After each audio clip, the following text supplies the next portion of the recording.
ব্যক্তির যদি পাহাড়ের সমানও ঋণ থাকে, এই দোয়া যদি আমল করে আল্লাহ পাক ওই ঋণও শোধ করে দিবেন ইনশাআল্লাহ। রিজিক তো বাড়বেই ইনশাআল্লাহ, আপনার যত ঋণ আছে ইনশাআল্লাহ আল্লাহ পাক শোধ করে দিবেন। বিশ্বাস করলেন না?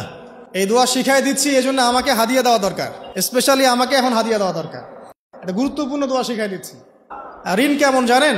ওই যে এখন মানুষ ঋণ নিচ্ছে 1 কোটি টাকা ব্যাংক থেকে, 2 কোটি টাকা ব্যাংক থেকে, হ্যাঁ, কত বছর, 10 বছরের জন্য, 20 বছরের জন্য বাড়ি করছে, তাই না? তার ধারণা এমন যে সে মারা গেলে তার ঋণটা কেউ না কেউ শোধ করে দিবেই দিবে, তাই তো? আর আল্লাহর রসুল কি বলছেন দেখেন, একজন মারা গেছেন, নবী সাল্লাল্লাহু আলাইহি ওয়াসাল্লামের সময় একজন মারা গেছেন। তো নবী করিম সাল্লাল্লাহু আলাইহি ওয়াসাল্লাম বলছেন, এই ব্যক্তির কি কোনো ঋণ আছে? একজন সাহাবী বলেন, হ্যাঁ ইয়া রাসূলুল্লাহ, তো ঋণ আছে। নবীজি বললেন, তোমরা ওর জানাজা পড়ো, আমাকে ডেকো না। তোমরা ওর জানাজা পড়ে নাও, আমি জানাজা পড়তে চাচ্ছি না। আমি এখন কেমন করে আপনাকে বুঝাবো ঋণ কত ভয়ঙ্কর জিনিস?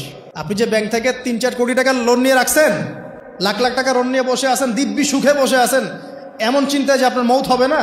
আর নবী সাল্লাল্লাহু আলাইহি ওয়াসাল্লামের সময়ে একজন মারা যাচ্ছেন, তিনি বলছেন তোমরা জানাজা পড়ে নাও, আমি জানাজা পড়তে চাচ্ছি না। মানে ঋণগ্রস্ত ব্যক্তি জানাজাও তিনি পড়তেন না। তারপরে একজন এসে বললেন, ইয়া রাসূলুল্লাহ, আমি তার ঋণ শোধ করে দিব, তার যা ঋণ আছে আমি শোধ করে দিব। তখন নবী এসে জানাজা পড়লেন সাল্লাল্লাহু আলাইহি ওয়াসাল্লাম। তা আপনার এই কোটি কোটি টাকা ঋণ শোধ করার লোক তো রেডি আছে নাকি? আছে না? সমস্যা নেই, আপনার জানাজা পড়া হবে। কারণ হুজুরকে আপনি 5,000 টাকা দিবেন, হুজুর জানাজা পড়াই দিবে, কোনো সমস্যা নেই। তারপরে আপনার মিলাদও হবে, আপনার একটা বড়সড় দোয়াও হবে ইনশাআল্লাহ। কিন্তু আল্লাহ পাক বলেছেন যে শহীদ, আল্লাহর পথে যুদ্ধ করে শহীদ হয়েছে, এই ব্যক্তির আত্মাও ঝুলে থাকে যতক্ষণ পর্যন্ত না তার ঋণটা শোধ করা হয়। এবার বলেন আমি কি বুঝাবো আপনাকে? আর কিছু বলতে হবে? তো এখন সেই দোয়া শিখাচ্ছি আপনাদেরকে, যে দোয়া শিখলে আপনারা ঋণ থেকে বাঁচবেন ইনশাআল্লাহ। কত দিবেন বলেন? হ্যাঁ, এই তো, শুকরিয়া। দোয়া করবেন যেন আল্লাহ পাকের দিনটাকে আল্লাহর জমিনে প্রতিষ্ঠা করতে পারি। আমার সাথে বলেন, দোয়াটা হচ্ছে আল্লাহুম্মা ইকফিনি বিহালালিকা আন হারামিকা ওয়া আগনিনি বিফদলিকা আম্মান সিওয়াকা। এই দোয়াটা ছোট না, এটা মুখস্থ করবেন, সেজদায় পড়বেন, নামাজের সেজদায় পড়বেন, আত্তাহিয়াতু দরুদ শেষ তারপরে পড়বেন, নামাজ শেষে হাত তুলে করবেন, যখন তখন শেষ রাতটা করবেন। ইনশাআল্লাহ দেখবেন আপনার ঋণ বলতে কিছু থাকবে না ইনশাআল্লাহ। যদি থাকেও, বড় কোনো ঋণ থাকেও, আল্লাহ পাক অন্য কোনো মাধ্যমে এটা শোধ করার ব্যবস্থা করে দিবেন ইনশাআল্লাহ। আমার জীবনে এমন ঘটনাও ঘটেছে, এটা এখন গল্পটা মনে পড়ে গেল তাই বলছে, যে 1,20,000 টাকা ঋণ আছে আমার, শোধ করার কোনো অপশন নাই। আচ্ছা, আমার চোখে ধরা পড়ছে না যে 1,20,000 টাকা আমি কেমনে দিব। কি হলো, হঠাৎ করে আমরা একটা সার্কুলার দেখলাম যে সারা বাংলাদেশে ইসলামিক ট্যালেন্ট খোঁজা হচ্ছে। 2000, এটা মনে হয় 17 কি 18 সালের কথা, হ্যাঁ 18 না, আচ্ছা 18। তো হ্যাঁ, আলোকিত কেন। তো এখন আমার ওয়াইফ বলছেন যে আপনি এটাতে অ্যাপ্লাই করেন। আমি অ্যাপ্লাই করবো, এটা তো আলেম ওলামাদের প্ল্যাটফর্ম, আমি এখানে জেনারেল থেকে আসা মানুষ, কেমন করে কি। তো সে বলছেন না, আপনি পারবেন ইনশাল্লাহ, আপনি পড়াশোনা করেন, ইনশাল্লাহ পারবেন। তো আমি দেখছি আগে প্রাইস কি আছে, কষ্ট তো করবো, আগে দেখি পুরস্কারটা কি। তো পুরস্কারটা দেখছি যে একটা ওমরা করাবে।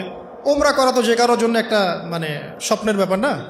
ওমরা করা তো সবাই আমরা খুব পছন্দ করি, আল্লাহ পাক আমাদেরকে বেশি বেশি ওমরা করার তৌফিক দেখ। আর লেখা আছে যে ফার্স্ট প্রাইজ 3 লাখ টাকা, second prize 2 lakh, third prize হচ্ছে 1 লাখ টাকা। আচ্ছা ঠিক আছে। তারপর টানা 4 কি 5 মাস দৈনিক 10 থেকে 12 ঘন্টা করে পড়েছে। টানা 4 থেকে 5 মাস দৈনিক 10 থেকে 12 ঘন্টা, নাওয়া খাওয়া সব ওখানেই। আর যতটা সহজ মনে করছেন, আসলে কিন্তু প্রতিযোগিতা অত সহজ নয়। আসলে যে কোনো জায়গা থেকে প্রশ্ন আসতে পারে, আকিদা, সিরাত, ইতিহাস, এটা ওইটা, অনেক টপিক, প্রায় 36টা বিভাগ আছে। তো আলহামদুলিল্লাহ কিভাবে জানি আস্তে আস্তে উঠতে পারলাম। গিয়ে দেখলাম যে হ্যাঁ, টিভি রাউন্ডে চলে গেছি। আমি তেমন কিছুই করি নাই, আমি শুধু পরিশ্রম করেছি, আল্লাহর কাছে বেশি থেকে বেশি দোয়া করেছি যে আল্লাহ, আমার ঋণ আছে, ঋণ শোধ করতে হবে একটা। এবং আমি চাচ্ছি যে এই প্রোগ্রামের মধ্য দিয়ে দিনের একটা বড় সার্কেল পাওয়া যায়, দিনই প্ল্যাটফর্ম পাওয়া যায়। তো আলহামদুলিল্লাহ আল্লাহ পাকের ইচ্ছায় সেখানে একটা ভালো রেজাল্ট হলো, এবং সেখানে ওমরাও করা হলো আলহামদুলিল্লাহ। এবং ক্যাশ তারা খুব তাড়াতাড়ি দিয়ে দিয়েছে। আমি পুরো ক্যাশটা আগে পেয়েই আগে ঋণটা শোধ। এখন এই সময় কিন্তু আমি দোয়াটা করেছি, আল্লাহুম্মা কফিনি বিহালালিকা আন হারামিক ওয়া আগনিনি বিফদলিকা আম্মান সিওয়াক। দেখেন, আমি কিন্তু জানতামও না এমন কোনো প্রতিযোগিতা হবে, আমি সেখানে পার্টিসিপেট করব, ওই ওসিলায় ওমরা করব, ওই ওসিলায় আবার ঋণও শোধ হবে, আমার কিন্তু মাথায় ছিল না। এটাই হচ্ছে আল্লাহ পাকের সেই আয়াত, ওয়া মান ইয়াত্তাকিল্লাহ ইয়াজআল লাহু মাখরাজা। আল্লাহ পাককে যে ভয় করবে, আল্লাহ পাক তার জন্য রাস্তা খুলে দিবেন ইনশাআল্লাহ। ওয়া ইয়ারযুকুহু মিন হাইসু লা ইয়াহতাসিব, এবং এমন উৎস থেকে আল্লাহ রিজিক দিবেন যেটা সে কল্পনাও করতে পারে না। এটা আল্লাহ তাওয়াক্কুল রাখেন জাস্ট। ওই ইসমাইল আলাইহিস সালামের মায়ের মতো হাজরা আলাইহিস সালাম ইব্রাহিম আলাইহিস সালামকে বলছেন, আপনি আমাকে এখানে ছেড়ে যাচ্ছেন কি জন্যে? ইব্রাহিম বলছেন আল্লাহর আদেশে। তখন তিনি বলছেন, তাহলে আল্লাহ আমাকে ফেলে দিবেন ইনশাআল্লাহ। সেই মায়ের গর্ভ থেকে ইসমাইলের মতো সন্তানের জন্ম হলো, যেই সন্তানকে বাবা বলছে যে আমি তোমাকে জবাই করছি, স্বপ্নে দেখেছি, ফানজুর মাদা তারা, তোমার রায় কি? সে বলছে ইয়া আবাতি ফাআল মা তু'মার, আপনাকে যে আদেশ করা হয়েছে আপনি সেটাই করেন। সাতাজিদুনি ইনশাআল্লাহু মিনাস সাবিরিন, ইনশাআল্লাহ আপনি আমাকে ধৈর্যশীল পাবেন। দেখেন কোন মায়ের গর্ভ থেকে কোন সন্তান। তাকে কি বাবা মানুষ করেছিলেন? না, তাকে তার মা মানুষ করেছে। তো ওই রকম তাওয়াক্কুলকারিনী হাজরা আলাইহিস সালামের মতো মা যদি ঘরে ঘরে থাকে, বোন আর স্ত্রী ঘরে ঘরে থাকে, তখন ইসমাইলি প্রজন্ম আসবে ইনশাআল্লাহ।